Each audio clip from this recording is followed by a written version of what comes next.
Summer holidays வந்தாச்சு, நம்ம G T ஹாலிடேஸும் வந்தாச்சு. G T holidays, south India's number 1 travel brand. இப்போ குடியரசுத் தலைவர் பிரசிடென்ட் அப்படின்னா அது ஒரு ரப்பர் ஸ்டாம்ப் பதவி அப்படின்னு ஒரு விமர்சனம் சொல்லுவாங்க. இப்போ அது உண்மைதானே? அது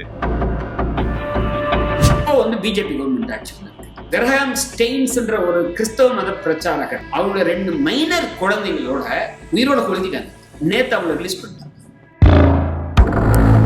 வக்ஃப் சட்டத்தை இன்னைக்கு போட்டா ராத்திரியே பிரசிடென்ட் மத்திய அரசு போடுற மசோதா உடனே அன்னைக்கு ராத்திரியே 12 மணிக்கு கூட போட்டு வந்துடும். அது அஜ்மீன் கெஜ்ரிவால் இருந்தாலும் சீர்குலைப்பது, சித்தாராமையா இருந்தாலும் சீர்குலைப்பது, பினராயி விஜயன் இருந்தாலும் சீர்குலைப்பது அப்படி என்பது முன்ன விட கூடுதலா இருக்கு. காங்கிரஸ் பீரியட்ல இல்லைன்னு சொல்லல, அதை விட 3 மாதங்களுக்குள்ள வந்து முடிவெடுக்கணும் அப்படின்னு சொல்லி ஒரு டைம் லிமிட் கொடுக்குது, ஒரு காலக்கெடு ஒதுக்குது. அது ஜெயதீப்தன் என்ன சொல்றாரு அப்படின்னா, அது எப்படி எவ்வளவு உயர்ந்த பதவி குடியரசுத் தலைவர்ன்றது, அதுக்கு நீ உத்தரவு போடுவியா அப்படின்னு கேட்கிறாரு. குடியரசுத் தலைவர் ஆட்சி ஆகட்டும், இப்ப இருக்கக்கூடிய குடியரசுத் தலைவர் உத்தரவு ஆகட்டும், அரசமைப்பு சட்டத்துல குடியரசுத் தலைவர் உத்தரவு என்பது மத்திய அரசின் உத்தரவு. மத்திய அரசு பாராளுமன்றம் போடுறத மட்டும் அன்னைக்கே போட்டு அன்னைக்கு ராத்திரியே போடுற பிரசிடென்ட் இந்த விஷயத்துல கேபினெட் முடிவெடுக்கல, அவரும் பசாம இருக்காருன்னா அப்போ எங்க மத்திய அரசு பிரசிடென்ட் வருதோ எல்லாமே அது எல்லாம் மத்திய அரசு. 100% பிரசிடென்ட் ஒரு அதிகாரம். விகட நேயர்களுக்கு வணக்கம். சிறப்பு நேர்காணலுக்கு உங்களை அன்புடன் வரவேற்கிறேன். உச்சநீதிமன்றத்தின் மீது குடியரசு துணைத் தலைவர் திரு ஜெகதீப் தன்கர் கடுமையான விமர்சனங்களை முன்வைத்திருப்பது விவாத பொருளாக மாறியிருக்கிறது. இது குறித்து விவாதிப்பதற்காக சென்னை உயர்நீதிமன்றத்தின் ஓய்வு பெற்ற நீதிபதி திரு ஹரிபரந்தாமன் அவர்கள் நம்முடன் இருக்கிறார். இது குறித்து விவாதிக்கலாம். வணக்கம் சார். வணக்கம். ஒரு கடுமையான விமர்சனங்களை உச்சநீதிமன்றம் மீது துணை குடியரசுத் தலைவர் ஜெகதீப் தன்கர் வச்சிருக்கிறாரு. அரசியல் அமைப்பு சட்டத்தோட பிரிவு 142 உச்சநீதிமன்றம் சிறப்பு அதிகாரம் கொடுக்குது. ஆனா அதை வந்து ஒரு கேள்வி எழுப்பியிருக்கிறார். நீங்க வந்து 142 வந்து ஒரு அணு ஆயுத ஏவுகணை போல நீங்க பயன்படுத்துறீங்க. அவரு இது ஒன்றும் முதல் முறை இல்லை. எனக்கு தெரிஞ்சதுக்கு முன்னாடியே கூட இந்த மாதிரி எல்லாம் பேசுறவர் தான். அதனால அது அவருடைய பழக்கமே பாணின்னே நான் சொல்லுவேன். இப்ப எப்படி நம்ம கவர்னருக்கு ஒரு பாணி இருக்கு, இல்ல முதல்வருக்கு ஒரு பாணி இருக்குன்ற மாதிரி இதுக்கு முன்னாடி இருக்க முதல்வருக்கு ஒரு பாணி, அவருக்கு ஒரு பாணின்னு பாக்குறேன். அவரு வெஸ்ட் பெங்காலோட கவர்னரா இருக்கிறப்போ இப்படிதான் பேசியிருந்தார். அவரு அசம்பிளி சட்டத்துல 142வது பிரிவு அது முதல்ல இருந்தே இருக்கு. அது அம்பேத்கர் உருவாக்கிய அப்ப சட்டத்தில இருந்தே இருக்கு. பூசா கொண்டு வந்ததுல, காங்கிரஸ்காரன் கொண்டு வந்தது ஆரம்பத்துல இருந்தே இருக்கிற பிரிவு சிறப்பு அதிகாரத்தை உச்சநீதிமன்றத்துக்கு கொடுக்குது. அப்படி ஒரு அதிகாரம் மாநில அரசுக்கு கிடையாது. அதன் கீழே இது முதல் முறையாக உச்சநீதிமன்றம் 142 பயன்படுத்தல. 142 கீழே எண்ணற்ற வழக்குகள்ல உத்தரவுகள் கொடுத்திருக்காங்க. நமக்கு தெரிஞ்ச மிக சமீபத்திய வழக்கு பேரறிவாளன் வழக்கு. இல்ல, அதுக்கு முன்னாடி இது வந்து இவ்வளவு கோபம் வர்றதுக்கு காரணம் வந்து நம்ம தமிழக அரசு உச்சநீதிமன்றம் தொடர்ந்த வழக்கு. அவர் பன்வாரிலால் புரோஹித் காலத்துல இருந்து இப்ப ஆர் என் ரவி வரைக்கும் ஒரு கிட்டத்தட்ட ஒரு 10 முக்கியமான மசோதாக்கள் வந்து கிடப்பிலே போடப்பட்டதுனால தமிழக அரசு வந்து வழக்கு போடுறாங்க.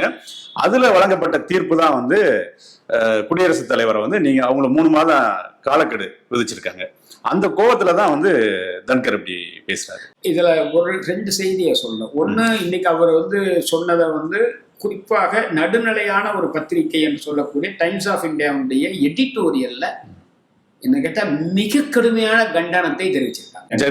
ஜெகதீப் தன்கர் பேசியிருக்க கூடாது, சூப்பர் பார்லிமெண்ட் என்ற வார்த்தை தவறு, 142 திருத்த வேண்டும் என்பது தவறு, இதையெல்லாம் உதவி துணைத் தலைவராக குடியரசுத் தலைவர் இருந்துகிட்ட வைஸ் பிரசிடென்ட் இருந்துகிட்டு இப்படி பேசக்கூடாது என்பதை எடிட்டோரியல் டாப்ல முக்கியமா போட்டிருக்காங்க. அது ஒரு முக்கியமான செய்தியாக நான் பாக்குறேன். நீங்க சொல்ற மாதிரி இப்ப நீங்க இந்த வழக்கினுடைய இது என்னன்னா, தமிழ்நாடு திமுக அரசு 2023 வந்து ஒரு 10 மசோதாக்கள், அந்த 10 மசோதாக்கள்ல 2 மசோதா அதிமுக காலத்துல போட்டார் மசோதா. 3 வருஷம் ஆகியும் இவங்க வந்து செயல்படாம இருக்காரு, இன்ஆக்ஷன் அப்படின்றது சொல்றாங்க. அது மட்டும் இல்லாம இன்னும் 3 பிரச்சனைகளை போடுறாங்க. மொத்தம் 4 பிரச்சனைகளை அந்த வழக்குல அவங்க கொண்டு போறாங்க. 2 ஒரு உயர் பதவியில மந்திரிகள் இருக்காங்க இல்லையா, பழைய மந்திரி, குறிப்பா 2 பேர் அதுல சொல்றாங்க. ஒருத்தர் வந்து வீரமணி, KC வீரமணி என்ற மந்திரி 2022 அவர் ப்ராசிக்யூட் பண்றதுக்கு சாங்ஷன் பர்மிஷன் கேட்கறாங்க. கவர்னர் ஆபீஸ்ல தரல, திருப்பி ஃபைல் அனுப்புறாங்க, வந்து போயிட்டு இருக்கு. அது 2 விஜயபாஸ்கர் அவருக்கும் தரல. இப்போ நம்ம பேசுறப்போ இப்போ அதிமுகவோட பிஜேபி அலையன்ஸ் ஆயிட்டா உறுதியா தர மாட்டாங்க. அப்போ இந்த இது வந்து கவர்னர் நடுநிலையோட செயல்படல. பொன்முடி பேர்ல நடவடிக்கை இருக்கு இல்லையா, அப்போ வீரமணி பேர்ல இருக்கணும். நான் வந்து பொன்முடிக்காகவும் பேசல, வீரமணிக்காகவும் பேசல. ஒரு வழக்குன்னு வந்தா எல்லார் பேர்லயும் வரணும், அவ்வளவுதானே. இதுல என்ன இருக்கு? ஆட்சியில இருந்தான்னா ஆட்சியில இல்லாம இருந்தான்னா அது வந்து ஒரு வழக்கு கொடுக்கணும். ஜெயலலிதா அம்மா பேர்ல இருக்கு, எல்லா பேர்லயும் வழக்கு இருக்கு. 3 ப்ரீமெச்சூர் ரிலீஸ் பாருங்க. அரசாங்கம் வந்து பல நேரங்கள்ல பல காரணங்களால ரிலீஸ் பண்ணுவாங்க ஜெயில இருந்து. அப்படி இருக்கக்கூடியதுல வந்து கிட்டத்தட்ட 560 ப்ரப்போசல் அனுப்புனதுல அவர் பல எண்ணற்ற ப்ரப்போசல்ஸ் 360 முதல் பண்ணியிருக்காரு. மீதியை ஒரு 160 வந்து கிட்டத்தட்ட நிராகரிச்சிருக்காரு. ஒரு 53 ஆர்டரே கூட வச்சிருக்காரு. 2023 இருந்து அவங்க 2. 3வது 4வது தமிழ்நாடு பப்ளிக் சர்வீஸ் கமிஷன். ஏன்னா நம்ம எல்லாரும் குற்றம் சொல்றோம், தமிழ்நாடு அரசு ஆட்களை நியமிக்காம உட்கார்ந்துட்டு இருக்கான், ரெக்ரூட்மெண்ட்டே நடக்கலன்ட்டு. அவங்க என்ன சுப்ரீம் கோர்ட்ல சொல்றாங்கன்னா 14 பேர் அது உறுப்பினர்கள்ல 4 பேர் தான் இருக்காங்க, 10 பேரை நியமிக்கிறதுக்கு நான் அவர் ஃபைல் அமைச்சுக்கிட்டு திருப்பி வந்துகிட்டு இருக்கு. அவர் இந்த மாதிரி எப்பவுமே நடந்தது இல்லை, அதனால எங்களுக்கு அனுமதி கொடுங்கன்றாங்க. இப்போ இதுல பில்லுனால அந்த பிரச்சனையெல்லாம் பின்னுக்கு போயிடுது. அதனால இந்த அளவுக்கு மாநிலத்திலே ஒரு அதை உச்சநீதிமன்ற தீர்ப்பிலே சொல்றாங்க. பொதுவா இங்க மட்டும் இல்ல, எங்கெங்க எதிர்கட்சிகளானதோ அங்க கவர்னர் ஒரு பேரலல் அரசாங்கத்தை நடத்துறான்றது குறிப்பிடுறாங்க. 67க்கு பின்னாடியே கிட்டத்தட்ட இது வருதுன்றத குறிப்பிடுறாங்க. எதிர்கட்சி ஆட்சி வர்றது 67க்கு பின்னாடி கிட்டத்தட்ட. அதுக்கப்புறமே இந்த சென்ட்ரல் ஸ்டேட் ரிலேஷனுக்கு இடையில ஃபிரிக்ஷன் இருக்கு. கவர்னர் வந்து மத்திய அரசினுடைய ஒரு அவர் நியமிக்கக்கூடியவராக இருக்கிறது, மத்திய அரசு சொல்றபடி செய்வராக இருக்கக்கூடாது சட்டத்துல. அதனாலதான் இந்த ஃபிரிக்ஷன் வருது. இதுக்காக மத்திய அரசு சர்க்காரியா கமிஷன் போட்டாங்க, பூஞ்சி கமிஷன் போட்டாங்க, இன்னும் சில மாதிரியான கமிஷன். இந்த விவாதங்கள்லாம் வந்து தொடர்ந்து நடந்துகிட்டே தான் தீர்ப்புல சொல்றாங்க. இந்த தீர்ப்புல அதான் 405 பக்கம்.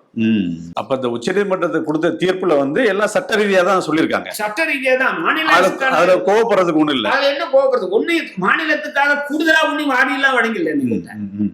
கூடுதலாக ஒன்ற சொல் என்ன கேட்ட இதுல ஒண்ணுமே இல்லை. எனக்கு கிட்டத்தட்ட எல்லா உச்ச நீதிமன்ற தீர்ப்புகளுமே ஏன்னா மத்திய அரசு தான் உச்ச நீதிமன்ற நீதிபதியில உயர்நீதிமன்ற நீதிபதி நியமிக்குது. அவங்க தான், அவங்கள கண்டாதான் அவங்களுக்கும் கூட ஒரு என்னன்னா அது நேச்சுரலாங்க. ஆனா மாநிலம் மையன்னு வந்தாலே பொதுவாக உச்ச நீதிமன்றம் வந்து இல்ல உயர் நீதிமன்றங்களோ கூட பொதுவாக மைய அரசு அவ்வளவு சீக்கிரத்துல எல்லாம் எதுவும் பண்ணிடாது. உலகத்திலேயே எதுவும் பண்ணாது எனக்கு கேட்டா. சார், கான்ஸ்டிடியூஷன்ல வந்து எல்லாம் தனித்தனி பவர் கொடுத்துருக்காங்களா? உச்ச நீதிமன்றத்துக்கு தனி பவர் இருக்குது, நம்ம இதுக்கு பார்லிமெண்ட்டுக்கு தனி பவர் இருக்குது. ஆனா அவங்களுக்கு உள்ள பவர் தானே பயன்படுத்துறாங்க உச்ச நீதிமன்றம். 100% அவங்க பவர் தான் பயன்படுத்துறாங்க. இது கூட முதல் தடவையா வேற 142 வந்து தவறா பயன்படுத்திருக்காங்க. 142 முதல் முறையா இவங்க பயன்படுத்தல. 142 எண்ணற்ற முறை உச்ச நீதிமன்றம் பயன்படுத்தி இருக்கு. பேரறிவாளன் வழக்குல பயன்படுத்தி இருக்கு. இந்த பெஞ்ச் இல்ல பயன்படுத்தி ஜஸ்டிஸ் நாகேஸ்வர ராவ் பெஞ்ச். நாகேஸ்வர ஓய்வு பெற்றுட்டாரு. அவரும் சொல்றாரு கேபினெட் முடிவு எடுத்து 2.5 வருஷம் ஆச்சு, ஆனா கவர்னர் செயல்படவே இல்லை. கிட்டத்தட்ட இதே பிரச்சனை தான். இதேதான். ஆனா வேற பிரச்சனை வேறையா இருக்கலாம். பிரச்சனை வேற. ஆனா கவர்னரோட செயல்பாடு இதேதான். 2.5 வருஷம் ஆச்சு. அப்புறம் பேரறிவாளன் இங்க சுப்ரீம் கோர்ட்ல வந்து 1 வருஷம் ஆகுது. இப்ப மீண்டும் போய் நான் உங்ககிட்ட அனுப்புறது வந்து நியாயம் இல்லை. 33 வருஷம் அவங்க ஜெயில இருக்காங்க. அதனால நாங்க எங்க சிறப்பதிகாரத்தை பயன்படுத்தி நாங்களே அவரை ரிலீஸ் பண்ணிடுறோம் இப்போன்றாங்க. விக்கி பானு கேஸுக்கு மட்டும் எப்படி 14 வருஷம் வெளியிடுற? தமிழ்நாட்டில் இருக்கக்கூடிய இந்த 7 பேருக்கெல்லாம் மட்டும் 33 வருஷம். அது கூட உச்ச நீதிமன்றம் போகணும். கேபினெட் சொன்னாலும் விட மாட்டேன். சரி, இப்போ ஒரிசாவில் பிஜு பட்நாயக்கோட ஆட்சி இருந்த வரைக்கும் நீங்க இப்போ வந்து பிஜேபி கவர்மெண்ட் ஆட்சி வந்திருக்கு. அங்க 1990 வாக்கில் கிரஹாம் ஸ்டெயின்ஸ்ன்ற ஒரு கிறிஸ்தவ மத பிரச்சாரகர் அவரோட 2 மைனர் குழந்தைங்களோட கார்ல இருக்காரு. உயிரோட கொளுத்திட்டாங்க. அவங்களுக்கு லைஃப் கன்விக்ட் கொடுத்தாங்க. நேத்து அவங்களை ரிலீஸ் பண்ணிட்டாங்க 25 ஆண்டுகள்ல. அப்போ அவங்களுக்கு வேணா ஒரு நீதி, இவங்க மீதி எதிர்கட்சி இருந்தா ஒரு நீதி. இதை வந்து உச்ச நீதிமன்றம் வந்து சரிப்படுது. பேரறிவாளன் இதெல்லாம் கணக்கில் எடுத்து தான் பண்றாங்க. அதே மாதிரி இதெல்லாம் கணக்கில் எடுத்துட்டு அவங்க என்ன சொல்றாங்கன்னா, அதிகமா ஒன்றும் சொல்லி இல்லை பெருசா. இதுல என்ன சொல்றாங்க, article 200ல as soon as possible சொல்லியிருக்கு. அதே இது வந்து இந்த சட்டசபைக்கானது ஆர்டிகல் 200. இதே வந்து 111 வந்து பார்லிமெண்ட்டுக்கானது. அதுலயும் as soon as possible தான் இருக்கு. ஆனா வக்ஃபு சட்டத்தை இன்னைக்கு போட்டா ராத்திரியே பிரசிடென்ட் மத்திய அரசு போடுற மசோதா உடனே அன்னைக்கு ராத்திரி உடனே காலைல கூட இருக்காது, அன்னைக்கு ராத்திரியே 12 மணி கூட போட்டு வந்துடும். இது ஏன் நீங்க போடலைன்றதுதான் கேட்கிறேன். as soon as possibleனா என்னங்க பொருள்? அதுக்கு கான்ஸ்டிடியூஷன் அசம்பிளியில என்ன விவாதம் நடந்திருக்கு? இதுக்கு முன்னாடி கவர்மெண்ட் ஆஃப் இந்தியா ஆக்ட் 1935ல கவர்னருக்கு இந்த அதிகாரம் என்ன, அதை எப்படி நீக்கப்பட்டிருக்கு? அப்ப as soon as possibleக்கு முதல்ல 6 வாரம்னு வைக்கிறாங்க 111ல இங்க அது. அப்போ அந்த 6 வாரத்தையே அதிகம்னு நினைக்கிறாங்க. கான்ஸ்டியூஷன் இந்த தயார் பண்ண அந்த அம்பேத்கர் தலைமையிலான கான்ஸ்டியூஷன் அசம்பிளி அவங்க என்ன நினைக்கிறாங்கன்னா உடனே போடணும் சட்டம். அப்ப ராத்திரியே போடுறாங்கல்ல முர்மு பிரசிடென்ட், அந்த மாதிரி நினைக்கிறாங்க. எனவே as soon as possible போடுறாங்க. தமிழ்நாட்டுக்குள்ள எதிர்கட்சிகள் ஆடுற மாநிலம்னா as soon as possibleனா டைம் லிமிட்டே இல்லை அப்படின்றாங்க. அப்போ உச்சநீதிமன்றம் சொல்லுது அப்படி இல்லைங்க, as soon as possibleனா டைம் லிமிட் வைக்கிறோம். யாரா இருந்தாலும் அவங்க டைம் லிமிட்டுக்குள்ள செயல்படணும். யார் மந்திரிக்கு கூட அது பொருந்தும், ஸ்பீக்கருக்கு பொருந்தும்ன்றாங்க. ஸ்பீக்கர் டிஸ்குவாலிஃபிகேஷன் தீர்மானம் பண்ணோமா 3 மாசத்துல பண்ணணும் உச்சநீதிமன்றம் சொல்லி இருக்கு. இப்போ பிரசிடென்ட்டும் இதே மாதிரி தான் சொல்லியிருக்காங்க. பிரசிடென்ட்டோட உத்தரவு இருக்கு இல்லைங்களா?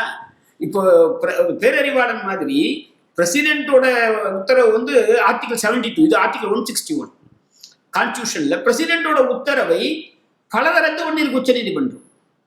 இந்த பெர்சி சம்பந்தமான பெட்டிஷன்ல அவங்க போட்ட உத்தரவை மாத்திலாம் அமைச்சிருக்கு. அதுல இப்படி உத்தரவு போட்டிருக்கு. பிரசிடென்ட் உத்தரவு போட்டது புதுசு இல்லை. அதை இந்த வழக்குல சொல்றாங்க 3 மாதங்களுக்குள்ள முடிவெடுக்கணும் அப்படின்னு சொல்லி ஒரு டைம் லிமிட் கொடுக்குது, ஒரு காலக்கெடு விதிக்குது. அது ஜெயதீப்தன் என்ன சொல்றாரு அப்படின்னா, அது எப்படி எவ்வளவு உயர்ந்த பதவி குடியரசுத் தலைவர்ன்றது, அதுக்கு நீ உத்தரவு போடுவியா அப்படின்னு கேட்கிறாரு. அது என்னங்க, குடியரசுத் தலைவருக்கு ஆல்ரெடி இப்போ 356 பிரிவுல குடியரசுத் தலைவர் ஆட்சி கொண்டு வந்தாங்க. எல்லாம் முதல்ல என்ன நினைச்சோம், குடியரசுத் தலைவர் ஆட்சியை கொண்டு வந்தா குடியரசுத் தலைவர் கேள்வி கேட்க முடியாது அப்படின்னு. குடியரசுத் தலைவர் ஆட்சி ஆகட்டும், இப்ப இருக்கக்கூடிய குடியரசுத் தலைவர் உத்தரவு ஆகட்டும், அந்த அசன் தரதற்கு ஒப்புதல் தரதாகட்டும், ரெண்டுமே மத்திய அரசினுடைய முடிவு தான். முதல்ல அதை புரிஞ்சுக்கணும். அரசமைப்பு சட்டத்துல குடியரசுத் தலைவர் உத்தரவு என்பது மத்திய அரசின் உத்தரவு. எதுவா இருந்தாலும், அது குடியரசுத் தலைவர் ஆட்சியா இருந்தாலும் சரி, மாநில அரசு ஏற்றக்கூடிய சட்டத்துக்கு ஒப்புதலா இருந்தாலும் சரி, மத்திய அரசினுடைய கருத்து தான் அவரு சொல்றாரு. அப்போ ஏற்கனவே 356ல குடியரசுத் தலைவர் ஆட்சியை பத்தி கூட எல்லாம் அப்படிதான் இருந்தாங்க. எல்லா ஆட்சியும் கலைச்சிருக்காங்க. இங்க தமிழ்நாட்டிலே 4 முறை கலைச்சிருக்காங்க. எம்ஜிஆர் ஆட்சியை கலைச்சிருக்காங்க, கருணாநிதி ஆட்சியும் கலைச்சிருக்காங்க. மத்திய அரசோட முடிவு தான், மத்திய அரசோட முடிவு தான். அதான் பிரசிடென்ட் ஆட்சி.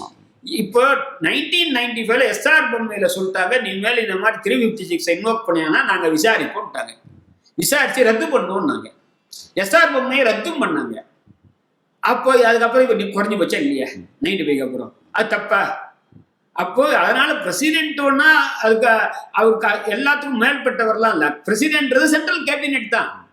மாநில அரசு பிரசிடென்ட் பண்ணலாம் போன 3 மாசம் காலக்கெடுவுக்குள்ள அவர் எதுவுமே பண்ணாம இன்ஆக்ஷன் தூங்கிட்டு இருக்காருன்னா, மத்திய அரசு பாராளுமன்றம் போடுறத மட்டும் அன்னைக்கே போட்டா அன்னைக்கு ராத்திரியே போடுற பிரசிடென்ட் இந்த விஷயத்துல கேபினெட் முடிவெடுக்கல, அவரும் பசாம இருக்காருன்னா, அப்போ மாநில அரசு உச்ச நீதிமன்றத்துக்கு வரலாம். வந்தா நாங்க பிரசிடென்ட்டை கேட்போம், எங்க சீக்கிரம் அதை பண்ணி கொடுங்க. அதை தாண்டி இல்லை. ஆனால் பிரசிடென்ட்டை அசன்ட் குடுன்னு சொல்றதுக்கோ கொடுக்க வேண்டாம்னு சொல்றதுக்கோ எங்களுக்கு அதிகாரம் இல்லைன்னு சொல்லிட்டாங்க. இன்ஆக்ஷன் தான் கேள்வி கேட்கலான்றாங்க. இதுல என்ன அதை தாண்டி, அதை தாண்டி இல்லை. காலக்கெடு விதிக்கிறது என்னன்னா செயல்படப்பா. ஒரு மாநில சட்டசபை ஒரு சட்டம் போட்டு அதை கேபினெட் மூலமா பிரசிடென்ட் ஒப்புதலுக்கு அனுப்புறாங்கன்னா, உட்கார்ந்துகிட்டு பேசாம அதுல எந்த நடவடிக்கை எடுக்காம இருக்கிறது தப்பு அப்படின்றதுல உச்சநீதிமன்றம் சொல்றதுல என்ன தப்புன்னு நான் கேட்கிறேன். இதுல ஒரு மத்திய அரசு கருத்துப்படி தானே அவங்க செயல்படுறாங்க. மத்திய அரசு தான் இந்த காலக்கெடு. இந்த காலக்கெடு மத்திய அரசு. குடியரசுத் தலைவர் சொன்னாலும் அது மத்திய அரசுக்கு தான் காலக்கெடு. ஏன்னா ஹோம் மினிஸ்ட்ரியினுடைய அந்த இதை இருக்கட்டும், சர்க்காரியா கமிஷன் இருக்கட்டும், எல்லாமே எங்க கான்ஸ்டியூஷன்ல. அப்ப இதுல சார் ஒரு கேள்வி தெளிவுபடுத்துறாங்க. கான்ஸ்டியூஷன்ல எங்க மத்திய அரசு பிரசிடென்ட் வருதோ எல்லாமே மத்திய அரசு. 100% பிரசிடென்ட் ஒரு அதிகாரம். அப்ப இதுல ஒரு கேள்வி எழுது. இப்ப குடியரசுத் தலைவர் பிரசிடென்ட் அப்படின்னா அது ஒரு ரப்பர் ஸ்டாம்ப் பதவி அப்படின்னு ஒரு விமர்சனம் சொல்லுவாங்க. இப்ப அது உண்மைதானே? அது எப்படி அதான் சொல்றேன் இல்லையா? இப்ப அவர் பாருங்க, இப்போ அதை பார்லிமெண்ட் ஒரு சட்டம் போட்டா அன்னைக்கு ராத்திரியே குத்தையை குத்துறாரு. கேபினெட் சொல்லுது இப்ப போடுற உடனேன்ட்டு. அதே கேபினெட் என்ன சொல்லுது, எதிர்கட்சி ஆட்சியில இருந்து ஒரு சட்டம் வந்ததுன்னா அதை போடாத எடுத்து வச்சுக்குது. அப்ப பிரசிடென்ட் பேசாம வாய மூடிட்டு இருக்காரு. அப்ப ரப்பர் ஸ்டாம்ப் இல்லாம என்ன?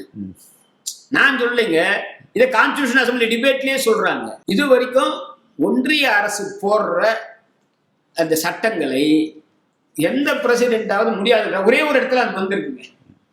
ஜவஹர்லால் நேரு பிரைம் மினிஸ்டரா இருக்கும் போது ராஜேந்திர பிரசாத் ஒரு ஹிந்து கோட் பில் சம்பந்தமான பிரச்சனையில சொல்றார், எனக்கு உடன்பாடு இல்லைன்ற கையெழுத்து போடுறதுக்கு. உடனே அப்ப இருக்க அட்டார்னி ஜெனரல் செட்டல்வார்டு கிட்ட இந்த பிரச்சனைய கருத்து கேட்கிறாங்க. செட்டல்வார்டு சொல்றாரு, நம்முடைய பார்லிமெண்டரி ஃபார்ம் ஆஃப் சிஸ்டத்துல பிரசிடென்ட்டுக்கு ஒரு அதிகாரமும் கிடையாது. பிரைம் மினிஸ்டர் வந்து பாராளுமன்றத்தை அங்க இருக்கக்கூடிய மெஜாரிட்டியை அரசாங்கத்தை அவர் ரெப்ரசன்ட் பண்றாரு. அங்க வந்தா நீங்க கையெழுத்து போடணும்னா ராஜேந்திர பிரசாத் கையெழுத்து போட்டார். அதை தாண்டி எங்கேயுமே இந்த பிரச்சனை கிடையாது சென்ட்ரல் கவர்மெண்டோட. ஆனா எதிர்கட்சி ஆள்றத தான் இந்த பிரச்சனையே வருது. அப்போ என்ன பண்ணுது மத்திய அரசு, அதை செயல்பட மாட்டேங்குது. வேணும்னே திமுக அரசா, அரவிந்த் கெஜ்ரிவால் அரசா, தெலுங்கானா அரசா, இல்ல சித்தாராமையா அரசா, நீ நான் பண்ண மாட்டேன்றாங்க. அப்போ அவங்களுக்கு என்ன வழி இருக்கு? கோர்ட்டுக்கு போறாங்க. இந்த வழக்குல 3 மாதம் கொடுத்துருக்காங்க. அது பிரசிடென்ட்டுக்கு 3 மாசம், பிரசிடென்ட்டுக்கு. கவர்னரா இருந்தா ஒரு சிலருக்கு 1 மாசம், ஒரு சிலருக்கு 3 மாசம் கொடுத்துருக்காங்க. இப்ப இதுல என்ன முடிவு எடுப்பாங்க சார்? குடியரசுத் தலைவர் உச்சநீதிமன்றம் காலக்கெடு கொடுத்துருச்சு. இதுல என்ன முடிவு எடுப்பாங்கன்னு நினைக்கிறேன் சார். ஒன்னும் சார் அப்படி கட்டி காலக்கெடுக்குள்ளார பண்ணலன்னா இந்த கோட்டை மசோதா சட்டம் ஆயிடாது சார். சட்டமாயிரும். ஆயிடாது. அது உச்சநீதிமன்றம் ஆயிடுதுலாம் சொல்லல. சம்பந்தப்பட்ட மாநில அரசு உச்சநீதிமன்றத்துக்கு போகலாம். கவர்னர் இந்த டைம் லைனை ஃபாலோ பண்ணலன்னா, காலக்கெடுவை ஃபாலோ பண்ணலன்னா உயர் நீதிமன்றத்துக்கு போகலாம், இல்ல உச்ச நீதிமன்றத்துக்கு போகலாம். பிரசிடென்ட் ஃபாலோ பண்ணலன்னா உச்ச நீதிமன்றத்துக்கு வரணும். திரும்ப கோர்ட்டுக்கு தான் போகணும். வந்த உடனே கோர்ட்டு கேட்கும். கேட்டுட்டு சரி பண்றேன் சார் அப்படின்னு அனுப்பிச்சாங்கன்னா அதை தான் தீர்ந்து போச்சு. அதான் அவங்க மறுத்தாலும் அதை கேட்கறதுக்கு உச்ச நீதிமன்றத்துக்கு அதிகாரம் கிடையாது. சப்போஸ் அசட் கொடுக்க முடியாதுன்னு சொல்றான்னு வச்சுங்களேன். அப்புறம் ஏன் சார் இவ்வளவு கோவப்படுறாரு அவரு? என்னென்ன சார், நாங்க என்ன வேணாலும் இதெல்லாம் பண்ணுவோம், எதையும் யாரும் கேட்கக்கூடாதுன்றது. ஏன்னா இதுக்கு முன்னாடி பாபர் மசூதி வழக்கு, அந்த அயோத்தியில ராமர் கோயில் கட்டுற வழக்கு அது பாஜகவுக்கு சாதகமா இருந்தது. அதே மாதிரி காஷ்மீர்ல 370 அதுவும் பிஜேபியோட சாதகமா இருந்தது. இப்படி வரிசையாக சொல்லணும்னா சார் இதுல கூட அவங்களுக்கு எதிர்ப்பா என்ன இருக்குன்னு நான் கேட்கிறேன். இதுல கூட பிஜேபிக்கு எதிர்ப்பா என்ன சார் இருக்கு? இப்ப கூட கன்கரண்ட் லிஸ்ட்ல போடுற சட்டம், நீ பிரசிடென்ட் 3 மாசத்துக்குள்ளார ஒப்புதல் கொடுக்கணும். ஒப்புதல் கொடுக்கலன்னா நீ திருப்பி அனுப்பினா மீண்டும் ரீஎனாக்ட் பண்ணா ஆட்டோமேட்டிக்கா சட்டம் ஆகும்னு கான்ஸ்டிடியூஷன் சொல்லுது. அதையே சொல்லக்கூடாதுன்னு சொல்றாங்களா கவர்மெண்ட்? 3 மாதம் காலக்கெடு, அதை கூட உச்சநீதிமன்றம் சொல்லக்கூடாது. நாங்க ஹோம் மினிஸ்ட்ரியில நாங்க காலக்கெடு விதிச்சுப்போம், நீ சொல்லக்கூடாதுன்றாங்க. இது சார் இப்போ உச்சநீதிமன்றத்துக்கு தனி அதிகாரம் இருக்கு. நம்ம அரசியலமைப்பு சட்டத்துல அதுக்கு தனியார் அதிகாரம் இருக்குது. நம்ம நாடாளுமன்றத்துக்கு தனி அதிகாரம் இருக்கு. உச்சநீதிமன்றத்து மேல இப்படி ஒரு விமர்சனம் வருது, அதுவும் வைஸ் பிரசிடென்டே வைக்கிறாரு அப்படின்னா, இப்ப அவங்க வேற உத்தரவு கொடுக்கறதுக்கோ தீர்ப்பு கொடுக்கறதுக்கோ ஜுடிஷியரி ஒரு யோசிக்காதா? அவங்கள ஒரு அச்சுறுத்தல் மாதிரி இருக்காதா? ஒரு அச்சுறுத்தலா சொல்லலாம். இது ஃபர்ஸ்ட் இல்ல. ஏன்னா இவங்க உச்சநீதிமன்றம் இப்படி பார்க்காதான்னு கேட்கிறேன் சார். இது மாதிரி இந்த பஞ்சாப் அரசாங்கம் ஏற்கனவே போச்சு, அதை அவங்க உத்தரவு வாங்கியிருக்காங்க கவர்னர் ஏத்த மாதிரி. தெலுங்கானா அரசாங்கம் போச்சு, உத்தரவு வாங்கியிருக்கு. இப்ப தமிழ்நாடு அரசு போயிருக்கு. கேரளா அரசாங்கம் இதே மாதிரி வழக்கு போட்டிருக்கு, அது பெண்டிங்ல இருக்கு. அதனால எதிர்கட்சிகள் எல்லாமே இது போறதோட்டு உச்சநீதிமன்றம் தீர்மானம் பண்ண வேண்டியதா இருக்கு. இந்த பிரிவு 142 அப்படிங்கிறதுக்கு அது என்ன அதிகாரம் இருக்குது? அது உச்சநீதிமன்றம் தவறா பயன்படுத்துதா? 142 ஒரு ஒரு சிறப்பு அதிகாரத்தை உச்சநீதிமன்றத்துக்கு தருது சார். இது 142 உச்சநீதிமன்றம் அந்த சிறப்பு அதிகாரத்தை இந்த வழக்கு முதல் இல்லை, எண்ணற்ற வழக்குகள்ல 142 கிழக்கு போயிட்டு கம்ப்ளீட் ஜஸ்டிஸ்ன்னு சொல்லுவாங்க. அந்த அதிகாரம் மற்ற நீதிமன்றங்களுக்கு கிடையாது. பேரறிவாளன் வழக்கிலேயே இந்த 142 பயன்படுத்தியிருக்கு உச்ச நீதிமன்றம். இவங்க என்ன கேட்கிறாங்கன்னா, பேரறிவாளன் வழக்கை பொறுத்தவரை இப்போ 2.5 ஆண்டு கேபினெட் முடிவெடுத்து ஆட்சி முடிவெடுக்கல. அதுக்கப்புறம் பேரறிவாளன் போய் உச்ச நீதிமன்றத்தில் 1 வருஷம் ஆச்சு, இதை நீ தப்புன்ற, மீண்டும் எங்கிட்ட அனுப்புன்றாங்க. உச்ச நீதிமன்றம் சொல்றது இல்லைங்க, 142 அதிகாரம் இருக்கு, இவன் 3 வருஷமா இருக்கான் அப்படின்ட்டு. அதே மாதிரி இந்த வழக்குல உச்ச நீதிமன்றம் பேரா 432 பக்கம் 385 காரணம் சொல்லுது. சட்டசபையோட ஆயுள 5 வருஷம், அதுல 3 வருஷம் ஆகிப்போச்சு. இது வரைக்கும் நீ முடிவெடுக்கல, உன் பேர்ல எங்களுக்கு நம்பிக்கை இல்லை, லேக் ஆஃப் போனஃபைடுன்றாங்க. இல்ல அதுக்கு லேக் ஆஃப் போனஃபைடுக்கு மேல ஃபைடு இல்லைன்னா. மூணாவது, உங்க பேர்ல எங்களுக்கு நம்பிக்கை இழந்து விட்டோம். என்ன சொல்றாங்கன்னா repose ட்ரஸ்ட்ன்றாங்க. we don't repose trust on you. அப்ப இது வந்து மத்திய அரசு வந்து அரசியல் ரீதியான ஒரு பின்னடைவா பார்க்கலாமா இந்த மாதிரி விமர்சனங்கள்? இந்த விமர்சனங்களை வந்து ஒரு பின்னடைவாக பார்க்கலாம். பின்னடைவுனா அரசியல், அதுல இருந்து வர ரியாக்ஷன் தான் அந்த இல்ல பின்னடைவுனா நீங்க வந்து என்ன ஒரு கஷ்டத்துல வந்து வந்தாகணும் இல்லைங்களா? இப்ப என்ன கவர்னர் வந்து இப்போ இந்த பில் எல்லாம் உட்கார்ந்துட்டு நீ ஒண்ணும் பண்ண முடியாதுன்னு இருந்தா அதுக்கு ஒரு முடிவு வந்தாகணும் இல்ல? அப்ப அவங்க சொல்றாங்க. அதை தாண்டி இதுல என்ன கேட்டீங்கன்னா உச்ச நீதிமன்றம் மாநிலத்துக்கு அப்படியே சாஞ்சு போச்சுலாம் கிடையாது. சாயும் சாயாது. என்ன கேட்டா சாஞ்ச மத்திய அரசு பக்கம் நீங்க சொன்ன மாதிரிலாம் சாயல. நீங்க சொல்ற 2-3 தீர்ப்பு சொன்னீங்க. ஆமா அப்படிலாம் இதுல ஒண்ணுமே இதுல ஒண்ணும் ஆகலை. இப்ப என்ன சொல்றாங்கன்னா இல்லாட்டிக்கு போனா எங்க பேர் கட்டு போயிடும் உச்ச நீதிமன்றம் நினைக்கலாம். ஜெகதீப் தன்கர் சொல்லியிருக்காரு, இது வந்து நீதிபதிகள் வந்து அவங்க மேல எந்த நடவடிக்கையும் எடுக்கிறது இல்லை. இந்த சமீபத்தில் இப்போ ஒரு நீதிபதி வீட்டில் வந்து அந்த ஃபயர் ஆக்சிடென்ட் நடந்தப்ப நிறைய பணம் கட்டுக்கட்டாக எடுத்தாங்க, அவர் மேல ஒரு எஃப்ஐஆர் கூட போடலை அப்படின்னு ஒரு விமர்சனம். டெல்லி உயர்நீதிமன்ற நீதிபதி வீட்டில் ஒரு தீ விபத்து ஏற்பட்ட போது அங்கே 6 கோணிப்பையில் கட்டுக்கட்டாக பணம் எரிந்ததே, அது சம்பந்தமாக நீங்கள் உள்துறை விசாரணை வச்சிருக்கீங்களா, அதெல்லாம் குற்றவியல் விசாரணை வைக்கலன்னு கேட்கிறாரு. அதுக்கு ஏன் நீ அனுமதி தரல அப்படின்னு கேட்கிறாரு. இதே இடம் கவர்னர் கிட்ட இந்த வழக்குல இருக்கு. கவர்னர் அனுமதி தரலன்றது அது தன்கருக்கு தெரியல. இதுதான் இருக்கக்கூடிய இது எல்லாருமே அவங்க பண்றது சரியா இல்லையான்றது அல்ல.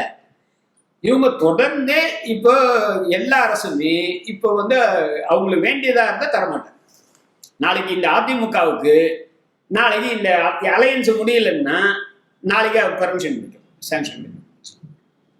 இப்ப அலையன்ஸ் உண்டான தொட்டு நிச்சயமா சாங்ஷன் கிடைக்காது அப்படின்ற வார்த்தை பொதுவா நம்ம புரிஞ்சுக்கிறது அப்படிதான் இருக்கு. இல்லாட்டி கோர்ட்ல போய் தான் வாங்குறதுன்னா வாங்கணும்.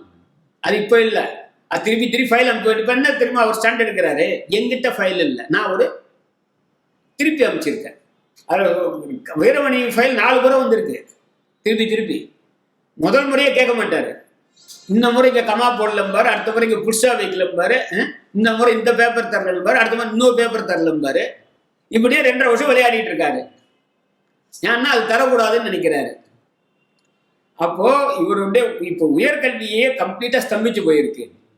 இப்போ இந்த விசாரணை பண்ண முடியல, ப்ரீமெச்சூர் ரிலீஸ் பண்ண முடியல, டிஎன்பிஎஸ்சியில் நியமனம் கிடையாது. அப்போ இந்த எதிர்கட்சி ஆட்சி சீர்குலைப்பது, அது அட்மிட் கட்சிக்கு இருந்தாலும் சீர்குலைப்பது, சித்தாராமையா இருந்தாலும் சீர்குலைப்பது, பினராயி விஜயனா இருந்தாலும் சீர்குலைப்பது, அப்படி என்பது முன்ன விட கூடுதலா இருக்கு. காங்கிரஸ் பீரியட்ல இல்லைன்னு சொல்லல, அதை விட இப்ப கூடுதலாக இருக்குன்றதுதான் இதெல்லாம் காரணம். இப்ப இந்த உச்ச நீதிமன்ற தீர்ப்பு மூலமா இதெல்லாம் முடிவுக்கு வருமா? முடிவுக்கு வருவதற்கு குறைஞ்சபட்சம் இப்ப வந்து கோர்ட்டுக்கு போயிடும் உடனே. இந்த தீர்ப்பை சுட்டி ஏற்கனவே போக ஆரம்பிச்சிட்டாங்க. இது இப்ப முதல் தீர்ப்பு அல்ல.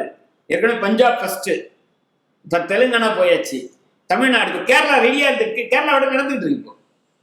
அதனால இப்ப வந்து உச்ச நீதிமன்றம் இதுல ஒரு வேற ஒண்ணும் இல்ல, காலக்கெடு. அதனாலதான் விதிக்க வேண்டிய ஒரு நிர்பந்தம் உச்ச நீதிமன்றத்துக்கு வருது.